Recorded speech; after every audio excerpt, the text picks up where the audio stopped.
Hey, what's up? How are you? Really? Okay, shut up. It's my turn to talk. Last video, I mentioned how Nickelodeon is a shell of its former self. Well, in this boner-tastic video, I'll be talking about said former self, specifically the sitcom side of Nickelodeon. Even more specifically, the Dan Schneider shows, which are Zoey 101, Drake and Josh, iCarly, Victorious, and Sam and Cat. In the end of the, let's say series, I will rank them. Now I know I'm leaving out the garbage like Henry Danger and Game Shaker, and the timeless classics like All That and The Amanda Show. But I'm only doing the shows I grew up with, so back off. So first up is Zoey 101. The way I'm gonna run this is briefly talking about each season, the characters, the best and worst episodes, and then at the end, I'm gonna talk about the series as a whole. Now with Zoey 101, there's a lot of behind the scenes tea that went down, and I'll be discussing in between each season that they happened. Now, Zoey 101 was obviously created by Dan the Footman Schneider in 2005, and it ran until 2008. Originally though, Zoey 101 was going to be like a spin-off, I guess, of The Amanda Show, specifically the skit Moody's Point, but it was turned down and rewritten into what we now know as Zoey 101. Zoey 101, can you guess who it's about? It's about Chase and her friends and their time at PCA boarding school in Cali. One thing about this show that's different from the usual Dan Schneider show is that there's no laugh track, which I thoroughly enjoy because the laugh track can really kill a show. The only real times I allow it are in kid shows because kids are stupid, so you have to tell them when to laugh, obviously. And That 70s Show, because That 70s Show just hits, so I don't mind it. Another thing that's different is that this show was actually filmed at Pepperdine University instead of a set like the other Nickelodeon shows. Season 1 is your pretty basic stuff. Zoey arrives at PCA, which used to be only for boys, and it leads to controversy, obviously. And we're introduced to the main squad. Dustin, her little bro. Lola, her perky yet slow / ditzy roommate. Dana, the tough yet kind-hearted roommate, obviously. And Chase, bushy hair, love underdog. Quinn, weird science girl. Logan, arrogant rich guy. And Michael, the token black guy who's always in the background and never says anything. Representation, let's go. With season 1, it's mostly just intro stuff and a back and forth with girls versus boys in episodes like Welcome to PCA, where the girls play the boys in a basketball game, and Webcam, where the boys perv out on the girls and learn their dirty little secrets. Naturally, the first season might be the weakest, but that's to be expected. The actors need to come into their own as they're mostly kids. The dialogue and moments can be cringy, and in the basketball episode, she doesn't deserve to nudge him. 1, they lost, and 2, she sucked. That's it. The best episode is Little Beach Party. Yeah, I like that episode, and it's a fact, it's the best. And the worst is JetX, because both of their commercials were trash. And Logan didn't do anything, he was just being competitive and trying to win a JetX, so the fact that they got mad at him and then wouldn't let him ride their JetX at the end was kind of petty and really annoyed me. After season 1, Christian Herrera, who played Dana, was written out of the show because the actress looked too old. But nowadays, I mean, look at her now. She probably looks the best out of any of the cast members. She's a baddie. But unfortunately, she had to leave, and she was replaced by Victoria Justice, who now played Lola in season 2, and Victoria Justice remained on the show throughout its entire run. I figured you knew that. Now, season 2, in my opinion, which is a fact because all my opinions come straight from the G-Man, is a lot better than season 1, and it might be because I've seen season 1 more, but I feel like season 2, overall, it's just funnier with less cringy moments, and I didn't really like Dana. I found her to be kind of annoying. Tough girl characters, or any tough guy, tough girl, I don't care, they bother me. Except for my boy Buford from Phineas and Ferb, he's the GOAT. But one thing that's much more prevalent in this show is the relationship growth between Zoey and Chase. Last season, we see Chase and Zoey hang out, but not so much alone like we do in season 2. And we get an ass load of Z and C, Zoey and Chase moments that, they lead to disappoint. Another character that we see change is Quinn. In this season, she seems to mellow out her weirdness, and I wouldn't say she's normal, because she's not. She's never going to be normal, obviously, but she's a lot less creepy and weird, like the whole touching food thing. That's not in this show, or season, rather. So, overall, Season 2 is much better than Season 1 in terms of development and episodes, and the best episode by far is Time Capsule, and the worst is Girls Will Be Boys, and the most annoying episode is The Haunted House, but I'll get into that in the overall view of the show when I get to a certain character that I despise. It's Zoey. In between Seasons 2 and 3, we had the most tea within the cast, as Alexa Nicholas, who plays Lola, seemingly was fired from the show, though it was revealed later that she actually quit. The one thing that led to this was straight from the beginning, with an overall lack of chemistry and just not liking each other with Jamie and Alexa. And Kristen too. They didn't get along. Kristen and Jamie got along, but Kristen and Alexa didn't, for some context, just in case that confuzzled you. If it didn't, then you need to hear this, and I should have cut it out. But I'm not going to, because I've gone too long, and the more I talk, the more I regret this. So let's go on. This resulted in her getting left out and basically bullied by her co-stars, which, it sucks, because it seems like right from the start everyone was against her. But the worst of it was during the production of Season 2, when she was led into Jamie's trailer and she was just confronted by Britney Spears and was berated and threatened at the age of 13. And it's like that's crazy. That's Britney Spears. And this is like 2006 Britney Spears. So she's like in between major stardom and going absolutely insane. So that's bad. I can't even imagine being in that room. And if you've seen the live stream, she says she threw up. I would too. That's Britney Spears. And honestly, I did find this kind of sickening. And I really didn't want to finish the show after this. It's like, I can't imagine being a 13-year-old and being bullied by everyone on the cast and excluded and then harassed by not only the co-stars, but by the adults who are supposed to help you and get your career threatened by Britney effing Spears. It's honestly really sad. But if you want to hear the whole story straight from Alexa, there are multiple uploads of her live stream on YouTube, and it provides a much more in-depth telling of her experience, along with some minor things that I didn't talk to because this video or this segment would just be a lot longer than it is. I watched Season 3 with a bitter taste in my mouth after knowing how Alexa was treated, but I must say Season 3 is definitely the best season by far, with great episodes like Chase's Girlfriend and my favorite episode of the series, The Curse of PCA. It's the longest season with, I'm pretty sure, 22 episodes, whereas the other seasons have no more than 13, which kind of sucks, because this is a good show.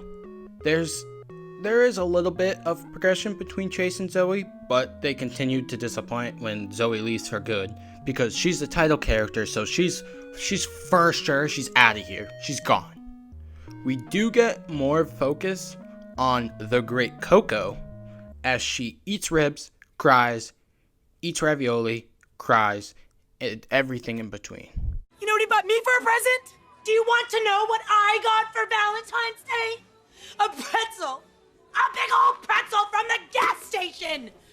But dear sweet Coco pales in comparison to the best character introduced in this show.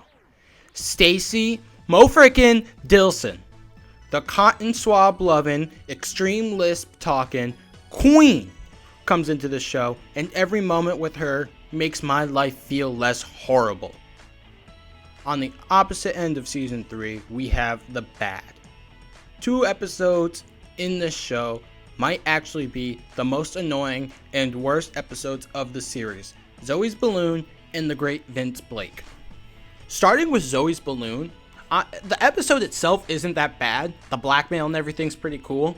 But honestly, if you're gonna look that miserable in the banana suit, you should have owned it. No one would have cared if you just owned it. They would have thought you were hilarious.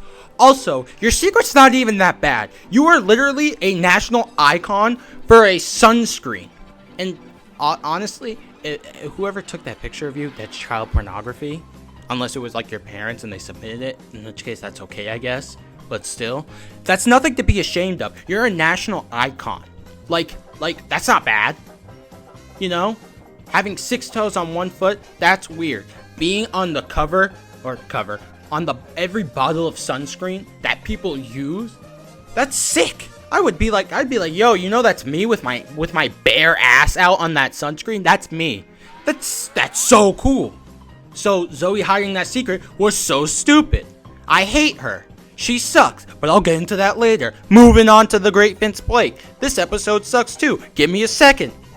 The Great Vince Blake is probably, in my opinion, this is worse than Zoey's balloon because it is so unbelievably stupid how Chase wants to snitch on this guy just because he's jealous because he's the star athlete. This dude is leading your school to a championship and he cheats on a test? Who doesn't cheat on a test?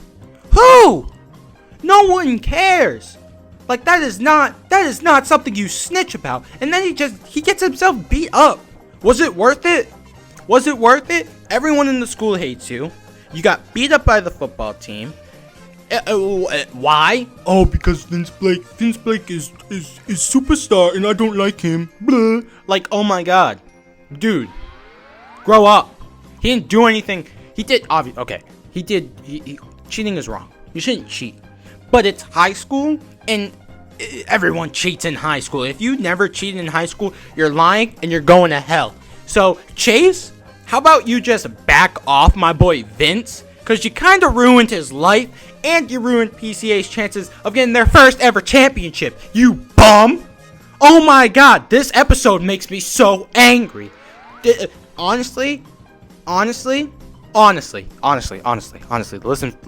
up for a second. Listen. This episode made me lose so much respect for Chase. It's unbelievable. And it didn't make me lose respect for Logan and Michael when they stuck up for him for fighting, because a boy's gotta have the boys back. Boys support boys. My boy Eddie Burback, my boy Gus Johnson. Boys support boys. I don't actually know them. They just kind of started that. But I don't even know. This episode made me so angry. I had to force myself to watch this episode. It made me so mad. Ooh, why are you gonna tell him? Because it's right and what he's doing is wrong. Who cares? It's high school. Everyone cheats in high school. I'm done. Moving on. Season 4. God. Oh my.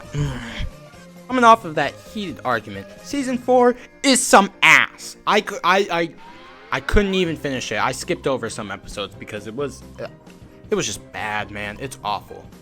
And someone had to say it, so I said it. The absence of Chase ruins the show for me. It's like when Troy left Community, and though they're both not the main characters, their absence is a severe blow to the show. Bars. As a result of Sean Flynn's absence, he is somewhat replaced by Austin Butler's character James, who I do like. He's not awful.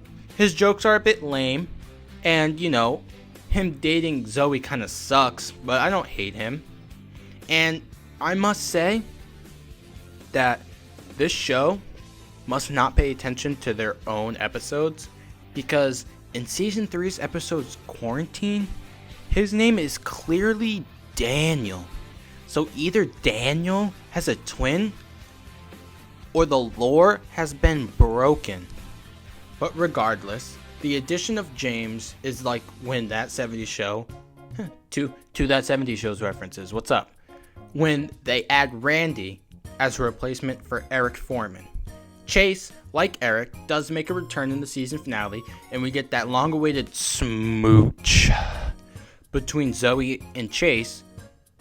But I don't know. This Chase is such an essential part of the squad that his absence is his absence, rather, sorry, my grammar. I'm still a little frazzled from the Vince Blake thing, but his absence, it hurts the show a lot. It really, really does. The only real good thing about this show is the development of one Logan Reese.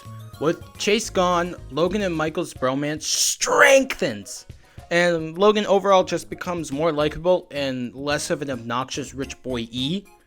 But the biggest thing through this news development with Logan is his secret relationship that he starts with Quinn after Del Figolo dumps her and moves on because he's a playa. Though they keep it a secret, they do unveil it at the series finale during prom. And honestly, Logan's development is the best part about this season, and it definitely bumps him up in terms of my favorite characters. But yeah, no, season 4 is trash. Logan's really good as he goes from an unlikable rich boy E to a tolerable rich boy E. Maybe even a likable rich boy E. But season 4, 1 out of 10. Now we reach the point of the video when I talk about stuff I like and dislike in the show. I'm gonna start with what I like because what I don't like is going to fire me up. Starting off with what I like is what starts off every episode. That bumpin', slappin', jammin' theme song. I mean, when I say this song slaps, I mean it slaps. It's one of the only shows I've watched in which I never skip the theme song. And one day, I hope to perform it live at Madison Square Garden. It ranks as a top 3 Nickelodeon theme song. Hell, it ranks as a top 3 song of all time. Banger. Another thing that hits is the humor of the show. Like most Dan Schneider shows of the 2000s, the humor is pretty timeless and holds up. No matter what age you are, personally, I feel that you can enjoy these Dan Schneider shows. Up until probably Sam and Cat. But yeah, no, the humor's good. Personally, I feel like the only consistent funny character is Chase and Michael. And most of the humor comes from the side characters like Stacy or Mark. But, you know, the humor regardless, it still hits. Another thing I like is the evolution, or development rather, of the characters acting. Or the kids acting. The characters are characters that the kids are acting for. Or whatever. From season 1 onward, their delivery goes from clunky and awkward to consistently good. The last good thing of the show are the characters. Well, actually 6 of the characters. The boys, Michael, Chase, Logan, and Dustin, and then Quinn and Nicole. In my eyes, these are the least annoying characters in the show. Chase obviously does annoy me in the Vince Blake episode, but that's pretty much it. And Nicole's cluelessness is just part of her character. Plus, she's not selfish, and she's probably the second funniest girl after Quinn. And she's not an asshole like her other 3 roommates. Quinn and Logan are 2 characters that I didn't really enjoy at the start of the show, but they kind of grow on me as Quinn becomes less awkward and more normal, obviously, and Logan gets closer with the boys and gradually becomes less obnoxious but not totally bare. I also feel for Logan, because though he's a jerk 86% of the time, he does get dicked on a lot for no reason. Like in the beauty contest, like my guy's just trying to get some extracurriculars. Why ruin it for him because you have a petty dispute about some stupid dress? Moving on. Dustin is the only one in the show who is completely unproblematic. He doesn't act selfishly in any harmful way. He's funny. He's not obnoxious. Honestly, he's one of the best characters, and he's better than his stupid sister. And lastly is the dog, Michael Barrett, the racial diversity of the show. Michael does have some form of development, but it's not necessarily in character, but in screen time. In most of season 1, like I said, Michael is just seen in the background and is the token black guy. But as the show goes on, he becomes kind of the voice of reason in the show, and his moments with Chase are bound to be either funny or heartfelt every time. So I guess you could say he goes from token black guy to token wisdom black guy. So cool. These 6 characters are the best main characters, and all other main characters suck. Fact. Give me a sec. I gotta talk about what I don't like, and though it's a short list, I might get a little heated, so I gotta calm down a little bit. Let's go. The first thing that I don't like are the stupid morality moments. Now, I know that this is a show made for kids, and you have to teach kids right versus wrong. But this shit is dummy stupid and gets on my nerves.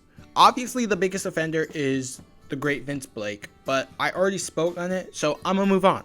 The only other thing that bothers me about this show is the lead, Zoey Brooks herself. I can't even explain to you how absolutely annoying Zoey is, but I'll try. First off is her annoying overprotectiveness of my dog, Dustin. As a boy, nay, a man with an older sister, I can tell you that if she was anything like this wench, I would not be spending any time with her. Hell, I'd probably transfer. Episodes like The Haunted House, where Zoey deems a haunted house too scary and makes Logan shut it down. Another example of Logan getting dicked on for just trying to make Halloween fun. Like, they're kids. They're 13. They're not 8. So if they can't handle the haunted house, that's their problem. Another thing I hate is how easily angry she gets, like I'm getting right now when she gets mad at Chase when Logan takes control of his campaign. Like, my guy Chase has nothing to do with it, so you don't have the right to treat him like that. Hashtag justice for Chase. And the final thing that bothers me about Zoey is how she always wants and gets her way no matter what. And it's not like Drake and Josh where they don't get her way. She always gets her way. In not one episode does Zoey not get her way, unlike the homies D and G, Drake and Josh, who they get their way like 50% of the time, maybe. But the other 50, they're getting absolutely dunked on by Megan. The most annoying occurrence is the Girls Will Be Boys episode where they try and share the boys' roof even though the boys already said no. And tricking the boys into thinking Lola is a boy doesn't prove that guys don't act different around girls because they didn't know she was a girl. Sure, it's not biology like that dumbass said, but still they do act different. Favor chain is another one. And it's literally, every favor that she does, it falls through and no one gets their way. Everyone's day is ruined, except for Zoey, of course, because why should it? Coco gets her, ravioli? Oh no, I think it was lasagna. Who cares? I just can't stand it. Overall, Zoey is the worst character. I can't hide my hatred. She's garbage. The end. Regardless of the drama, Zoey 101 hits on 3/4 of their seasons. But the character progression might be unmatched by any other Dan Schneider sitcom. And without the behind the scenes drama, this show probably could have gone 90 plus episodes. But the 61 we got are still pretty great. Well, subtract 12? No, 11. So the 50 episodes we got, because the prom episode slaps in the final season. Now, I will be reviewing the other shows mentioned earlier, but it'll obviously take some time, so be patient and expect some filler videos in between. But that's not a promise, obviously. This video got me heated. I don't expect the other videos to get me heated like this. Maybe victorious, because I got some things to say about Tori too. She annoys me. But, like and subscribe if you enjoyed. And always look both ways before crossing the street. See ya.